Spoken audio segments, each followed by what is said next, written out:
Welcome to a reading from Collected Lyrics by James Facos. But first, to define a lyric, as Dr. Edmund Spear does in his introduction to the Pocket Book of Verse. Quote, "A lyric is a subjective poem of intense personal emotion whose principal quality is its musical form. It is a special function of lyrical poetry to give pleasure, through the musical quality no less than through the contemplation of beauty it inspires, beauty of thought, of feeling, of expression, and of technical skill," unquote. In these words, I found my anchor as a poet. To begin with, as an introduction, I'd like to read an early poem, going back to my years in World War II, when I truly started to become myself, waking to the world and to life.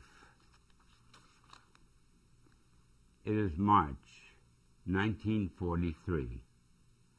This poem was written on a troop train in a pocket notebook on my first step to becoming an aerial gunner.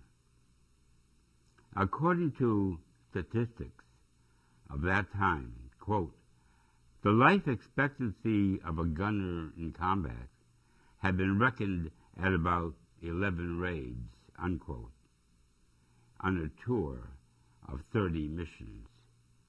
Consequently, he was most definitely on borrowed time. So, in this poem, I was not being melodramatic, but facing reality head on.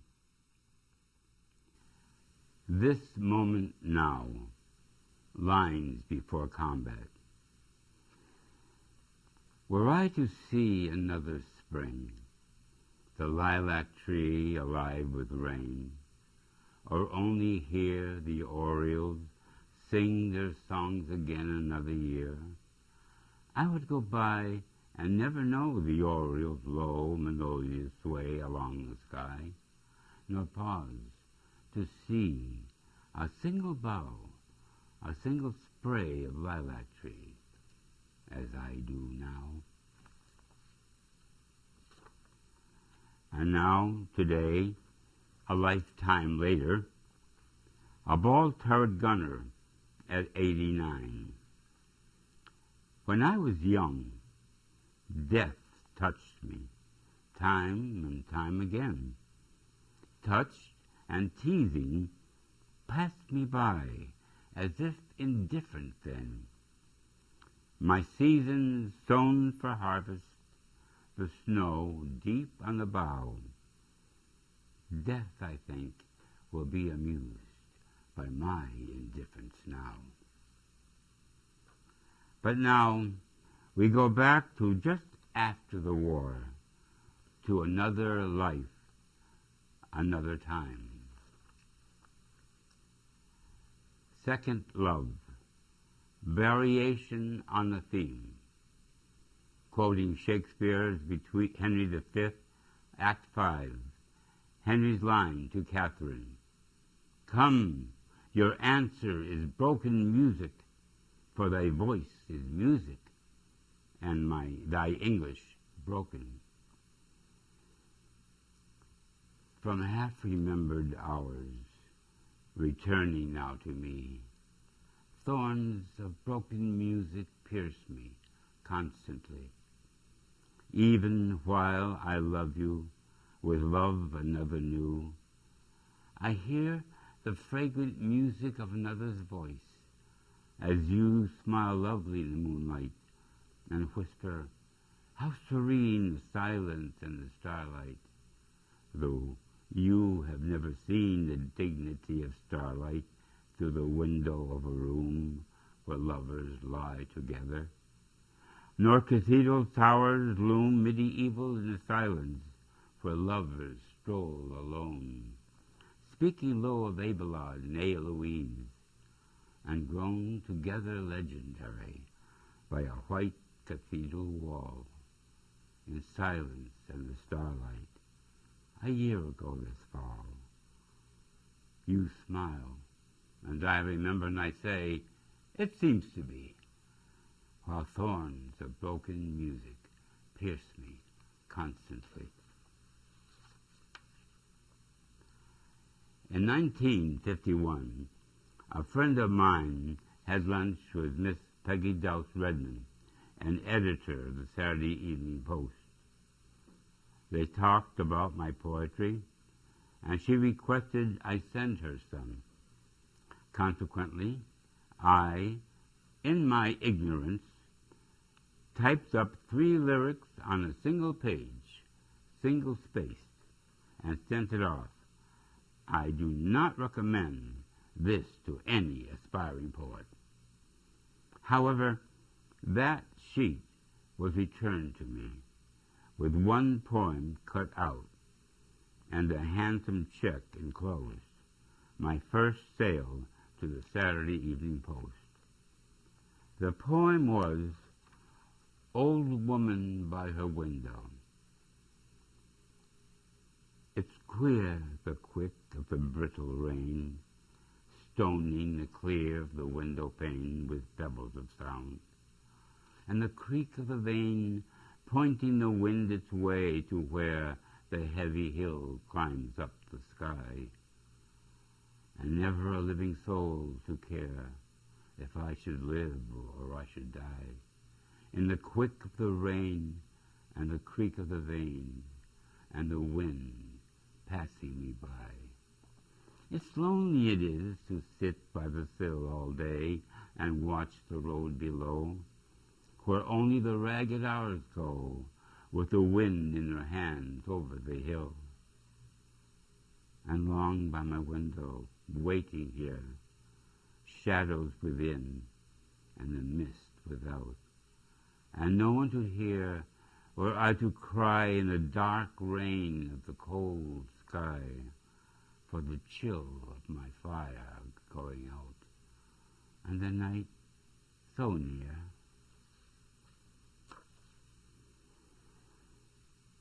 Years ago, in the Museum of Fine Art in Springfield, Massachusetts, I saw a small statuette of a horse from the Tang Dynasty. The horse's foot was raised, the piece beautifully balanced, a true work of art.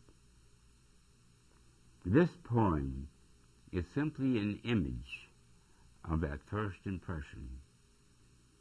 The purpose of art being to catch a fleeting moment and hold it forever.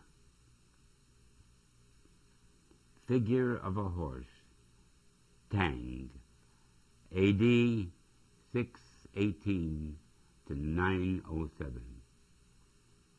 The pause between motions, in precise silence, stilled for centuries, styled in the sculptured moment, a luster green horse dreaming of pale dynasties.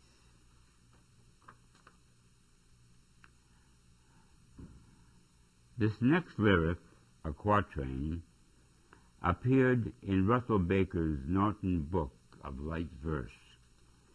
It also made a place for itself in the Internet at that time. Fable. Franklin sailed a key-hung kite and watched the storm-stung flight of it. Everyone seemed much impressed, but Edison made light of it. The next, the Argosies, a prelude and ballad, a sketch of the merchant ships of the Renaissance returned to port. The Argosies. The argosies return. Vermilion sails veer, glimmering through the cries of gulls careening, shearing the clear of the windy cliffs of noon, while the orbs in glittering cadence drip with sunlight, and the shimmering spray spumes in the spice of the wind, iridescent with myrrh and musk from the coral islands. Father, what have you brought for me? A briny kiss, my Jean, a comb of pearls and opals, damask to clothe the queen, a sapphire ring of silver set with diamonds, and a screen woven by a Persian girl whose eyes were green. And, Father, what have you brought for me? A smile, my son, a smile, a murmuring shell in an ivory mask found in a misty isle, doubloons and soldiers' card of jade, and a whistled brigantine, and tales told by a Persian girl whose eyes were green. Well, husband, what have you brought for me? A mirror from Venice, my dear, brocades and Flemish laces, gold for another year, an emerald brooch, a shawl of silk, and pearls of dusky sheen, and a silver knife from a merchant, a Florentine.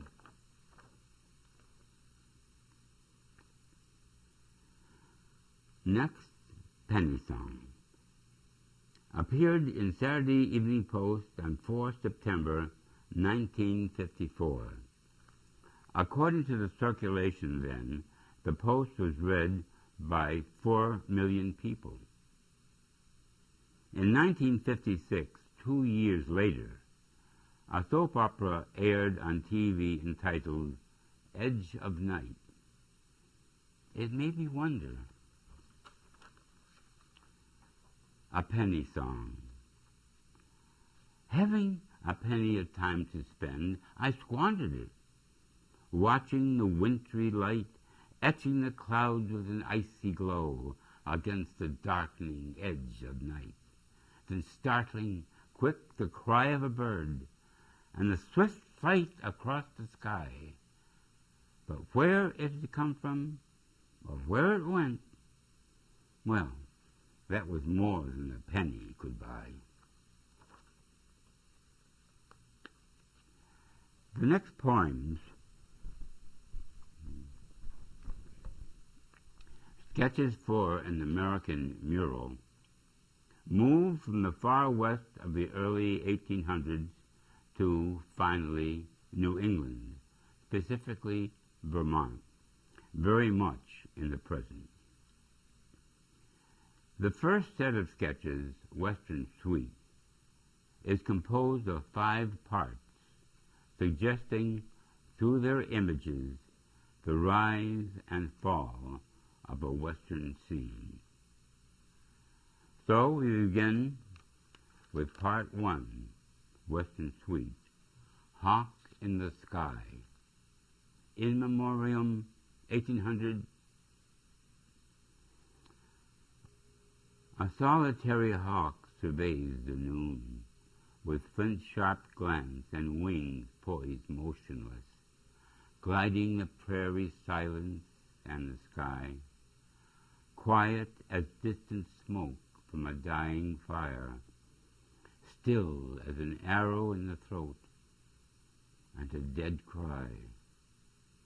The crouching winds crawl naked through the grass over the trail of Cheyenne, and the dust mingles with ashes blown across the plains, and covered wagons smoldering in the circle, while westward comes the night, and the cry of wolves.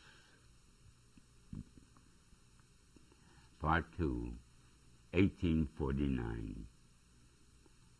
On a broken rock like a slab of adobe oven, a Gila monster lies, as still as heat, shimmering over the desert, over the gulches, sterile as thirst, dry as buffalo bones. The Gila monster scurries into a crevice quick as the spark of a word splitting the air, breaking the brittle stillness. And a voice, raw with the taste of dust and rotten whiskey, wheezes a song like the creaking of wagon wheels. Oh, Susanna, don't you cry for me. And a stumbling shadow slips into the silence, into the heat shimmering over the desert. 3. Charivari. By definition, a charivari is a mock wedding. Swing your lady with a fiddle-diddle-dee, a stomping in the summertime, a stomping in the fall. Turn about your lady like a honeysuckle bee, a flipping in a kettle pot of huckleberry tea. Ethan, Ethan, where are you going? Alone, away from the charivari? I'm going to find where the west wind's blowing, and maybe a place for me.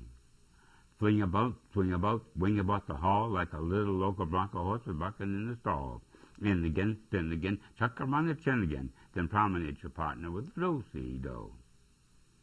William, William, why are you brooding here in the hall of the charivari?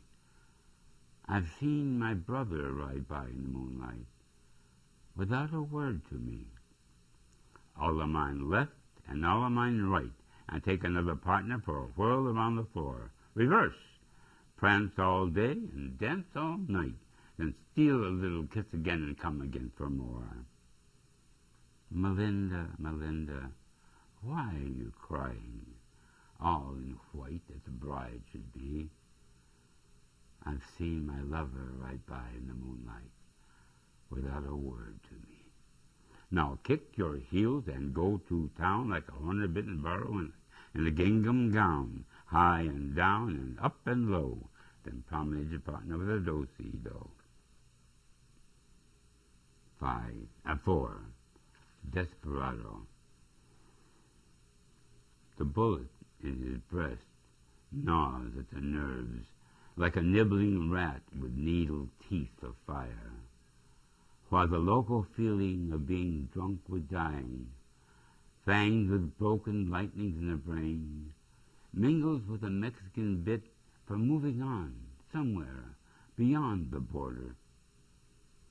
The tacos taste of greasy fire in the throat, the Arizona dryness of the pain, crack the shriveled lips, burnt with tequila, kissed by whores with the card-sharp glint in their eyes, and the sudden sting of whiskey in their lips. The eyelids close. The wind stirs. Then the silence. While warily before the moon, a cloud moves like the shadow of a desperado, stealing his furtive way among the stars. 4. Ghost Town. The rat curls like a rag tossed in the corner, a velvet rag where a spider spins a web across a skeleton chair. A moth of a sigh flutters through the broken boards of the wall, giving a shape to the silence, while under the bar a silver dollar lies, dulled by the dust, tracked by arrowy feet like Indian signs, traced by the lone rat listening. Now, moving eastward, the river bell. Bell here is B-E-L-L-E, a Mississippi legend. Ellen, Ellen, gaily smiling, saucy in her gingham gown, frisky-tempered and beguiling, sparkles into town. Round about her hover lovers, flashing jack-o'-diamond eyes, fiery-hearted river rovers, telling velvet lies.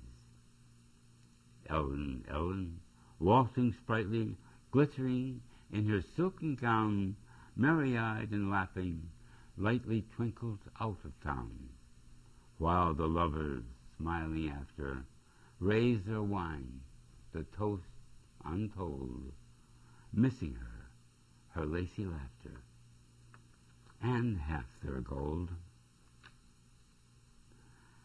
And now another Southern belle, Belle, of another time, sketched only yesterday, perhaps.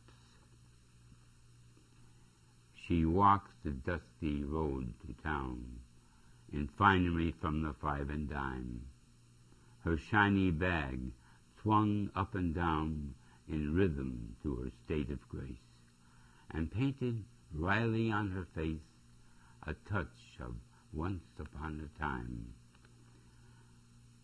Her heels spike through the rutted track and lame her stride. Her dress pulls tight, and wrinkles crease across her back, and sweat streaks through her masquerade, a starlit mile before the frayed road meets another dateless night. By a Lullaby. The Saturday Evening Post liked this poem, but thought it better suited to the Atlantic Monthly, so I sent it along. The Atlantic Monthly also liked it, but thought it better suited to the Saturday Evening Post. Consequently, neither took it. By a Lullaby. Hush, hush, it's only the wind sighing through the bio air, only the wind child crying low, nobody's there. It's only the moon, oh hush you child, it's only the moon a-climbing tall through live oak shadows shivering by the river wall. So hush, hush, he can't come hurt you, never again. Oh, trust your ma. He can't come hurt us now. He's gone, and no one saw.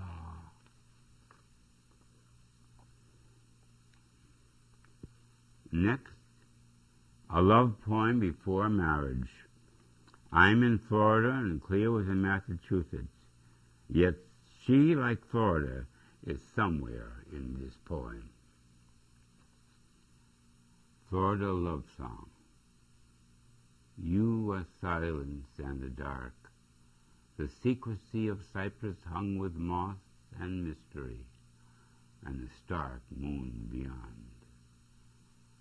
You are the young wind sleepy with shadow, and the sky warm with quiet, and the unsung blues of a slumbering sea, and the sigh among ruins, lost where azaleas are, and laurels, and the years gone by.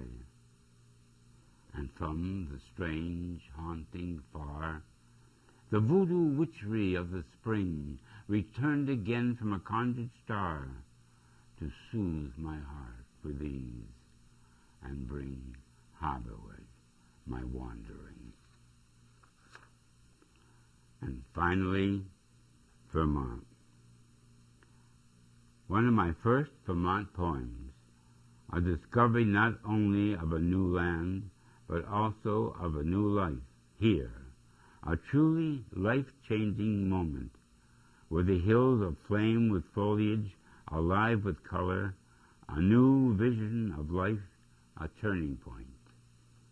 I, too, Miss Dickinson, on first seeing Vermont hills, October 1959. Magnificence and magnitude stunned the narrow heart. It shattered periphery and tore design apart. It burst like revelation, dimensionless pain with splendor that forbade the heart its boundary again. And of course, our Hubbard Park just up the hill. Hubbard Hill, Vermont. 1. Discovery. The hay lay drying in the sun, and smelling warm and musty sweet. And when we ran, or tried to run, it tangled stiffly about our feet and tripped us, and we fell to lie laughing at the winded sky. A thrush came by, low over the hay. The stubble beneath pricked our backs. A dried aster caught in my mouth with a sharp-etched taste like time or facts. But it was noon and clear, with a south wind stirring as we touched and kissed, and found a moment we might have missed had we crossed to the pines by another way. Hubbard Hill, summer noon, one of those warm, endless days of ease and peace. Warm and alone we lay, flecked with noon. The breeze dappled the silence with gay shadows of windy light, flickering through the trees lazily, as though the day could know no night, no summer grass to snow. And finally, a few love lyrics for my wife Cleo. The first, a seascape, rendezvous. There's more than beauty here where twilight lingers, and we, breathing full the clear wind from the flowing sea, stand together lonely as the world grows strange, knowing it's more than only the slow, easing change of shore and sea and sky and the gull mulling by. For smiling, you draw near, knowing, even as I, in the thin, lone cry, the love that brought us here. Next, a fantasia on hearing Mendelssohn's Violin Concerto. The world released from gravity within the sudden music seems as swift as sight seaward, free as distance or the diving light of noon, where my love, naked, dreams on a weed-green rock, warmed to the sun, combing pearls from her tangled hair, jeweled with desires, while one by one trickles of a sea wave run silvery across the bare, curved silence of her back and bright along her white and quiet thighs. Oh, the sheer simplicity of sunlight in the sun-flecked sea, the sea-blue wind in the wanton air, and the glistening rock where my love lies, combing music from her hair. Next, Psalm of Love. How light the quiet of your hand, resting gentle on my arm, rousing me from drifts of sorrow back to where the room grows warm with you and tea and firelight and walls built strong against the night. So I, from far a wintry mile of inward journey, catch your smile and see again our love is such as a fruitful tree in a barren land. I know, and trace your April hand, marveling that so rich a strength should flow from such a quiet touch. And finally, a morning song, Reveille. The woods lie cool with mist and still. The leafy pool gleams clear and chill with morning glow. A shadowy doe with glistening eyes pauses in the ferny dark. Silence. Then a sudden lark trills its triple-throated cries, winging the soaring sunward skies, Oh, my love, my heart, arise, morning's come, singing. And that, my friend, concludes this reading. Again, my thanks truly for your time. And now, good night.